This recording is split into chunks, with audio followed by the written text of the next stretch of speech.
The Appalachian Mountains have a way of making people feel small. Not normal small, ancient small. Like the forest was already old before human beings even existed there. The mountains stretch through eastern Tennessee, West Virginia, and North Carolina like an endless wall of fog. Rivers, cliffs, and forests so dense sunlight barely touches the ground in certain places. In the early 1900s, entire communities survived in near isolation there. No phones, no radios, no fast communication. Just dirt roads, horse trails, rivers, and silence. And inside that silence, Silas Crow learned how to disappear. People described him the same way every time. Tall, thin, clear, pale eyes. Slow, deliberate walk. The kind of man who looked calm even when everybody else wasn't. But the most disturbing detail wasn't his appearance. It was the feeling people got around him. Witnesses later described conversations with Silas as strangely uncomfortable. Like he was studying people while pretending not to. Like every word he spoke had already been rehearsed. At first, nobody feared him. In fact, travelers trusted him. Because Silas knew the mountains better than almost anyone alive. He knew hidden river crossings, dangerous winter valleys, forgotten trails, shortcuts through isolated areas, where inexperienced travelers could save hours of walking. And that's exactly what made him dangerous. Because in Appalachia back then, trust could kill you. The first major disappearance happened near Carter County. 2 explorers entered the mountains on a reconnaissance trip and never came back. At first, nobody panicked. People got lost in those mountains all the time. Fog, closed trails, snow-buried paths, animals attacked. But weeks passed, and the men never returned. Then a search party discovered something horrifying, an abandoned campsite beside a river. Their belongings were still there, food untouched, campfire dead, no signs of struggle, no blood, no bodies, just absence. And then somebody remembered seeing the 2 men talking with a tall mountain guide the day before they vanished. Silas Crow. That's how the whispers started. Not accusations. Whispers, because nobody had proof. And in isolated mountain towns, accusing the wrong man could destroy your own life. So people stayed quiet, but disappearances kept happening. Travelers, merchants, researchers, hunters. Sometimes entire campsites abandoned overnight. Always the same pattern, and somewhere nearby. Silas Crow had been seen recently. That's when fear changed. Not loud fear, the worst kind. Quiet fear, the kind that settles into daily life, slowly until people stop traveling alone, without even realizing why. Locals became suspicious of unfamiliar guides. Travelers stopped accepting shortcuts through isolated mountain passes. People began watching tree lines differently, because the terrifying truth was this. Silas didn't look like a monster. He looked helpful, and that made him far more dangerous. By 1903, people in eastern Tennessee had started noticing something terrifying. Every time someone disappeared, Silas Crow seemed to appear nearby beforehand. A local woman named Dora Mae Hensley was the first person brave enough to say it out loud publicly. Too much coincidence starts to have another name. That sentence spread across the mountain communities fast, and honestly, it scared people more than the disappearances themselves. Because now the fear had a face. One of the missing men was a trader named Harlan Potitz. Experienced outdoorsman. Knew the trails well. Not careless. He vanished during a cold October route through the Appalachians. Days later, his mule was found tied calmly beside a trail. Supplies untouched, but Harlan himself, gone. And 2 days before he vanished, Silas Crow had been seen near the same route. The pattern was becoming impossible to ignore. Still, authorities couldn't do anything. No witnesses, no bodies, no proof. And Silas seemed to understand exactly how far suspicion could go before becoming legally dangerous.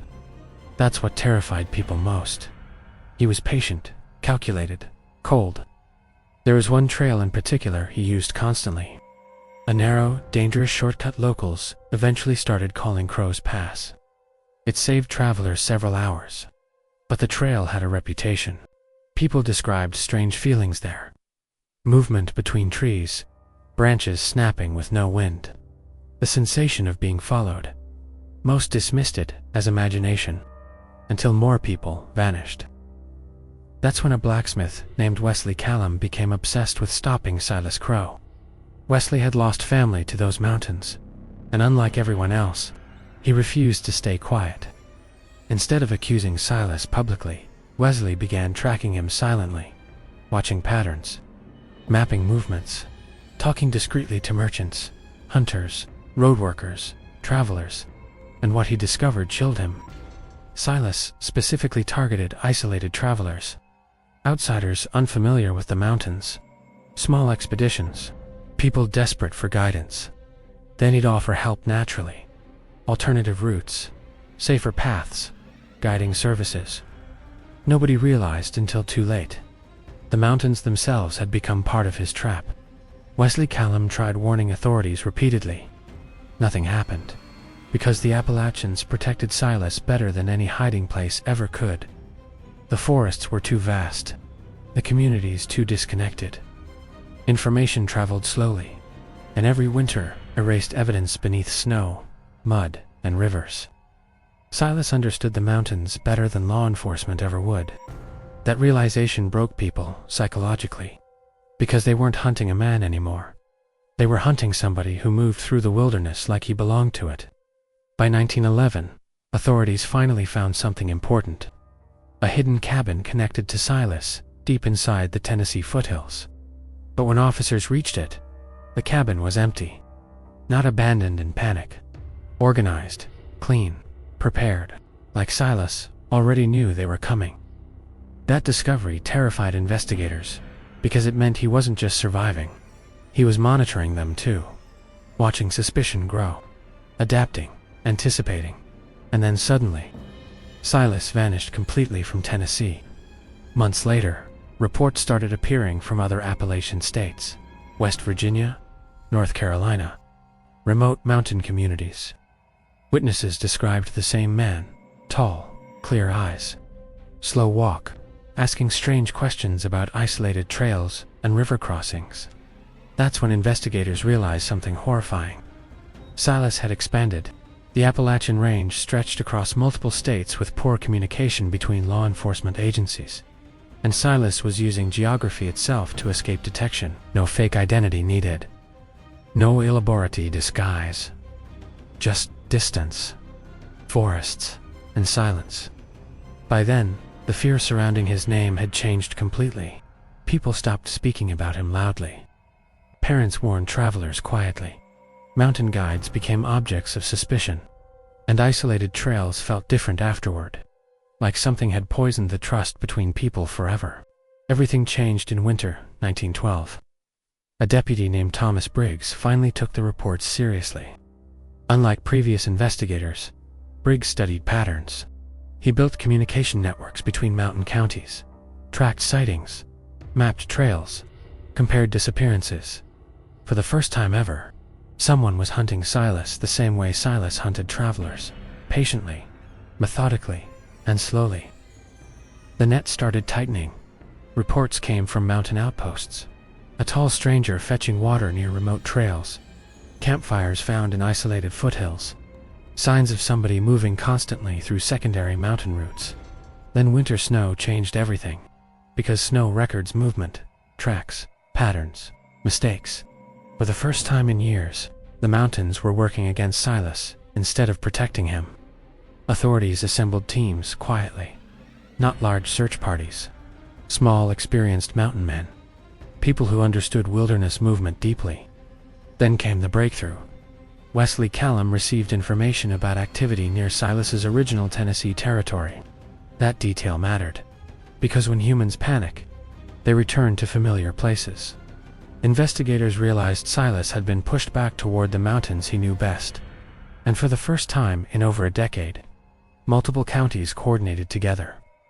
The final search began in spring 1913. The atmosphere during that operation terrified even experienced officers. The mountains felt wrong, too silent, too watchful. Everybody involved later described feeling like they were walking into territory that didn't want them there, as if the forests themselves had spent years hiding something. And now, They were being forced to give it back. The search team approached slowly through hidden mountain routes. Only locals knew that detail mattered, because Silas had always escaped using his superior knowledge of terrain. This time, the hunters knew the mountains even better, and finally, they found him. Silas Crow sat beside a small campfire deep in the Tennessee foothills, calm, silent, almost like he'd been expecting them eventually. Officers surrounded the area too quickly for escape. For the first time in over a decade, there was nowhere left to run. And the most disturbing part, Silas didn't resist.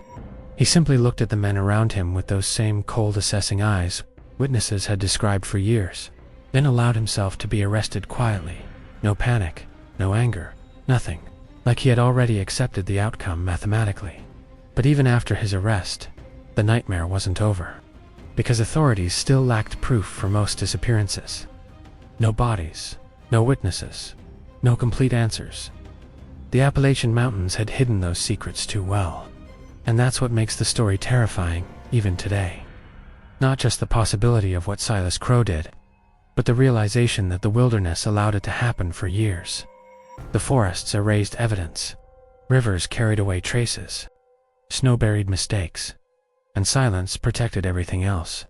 Even after Silas disappeared into custody, people in Appalachia still avoided certain trails at night, especially Crow's Pass. Because some stories don't end when the person responsible disappears. Sometimes fear remains inside a place itself.